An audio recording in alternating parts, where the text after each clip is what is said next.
पार्वती, ए पार्वती, जरा दरवाजा उघड.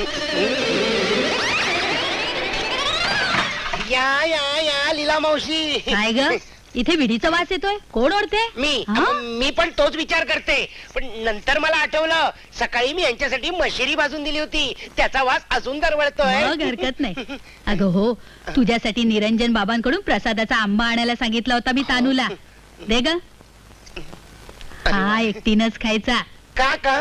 मूल होण्यासाठी. कित्येक बायकांना प्रत्यय आलाय. मग मी नंतरच खाईन. नाही नाही, आत्ताच खा बघू. आता नको. नाही, माझ्या समोरच खा. चल. हा. जय निरंजन बाबा.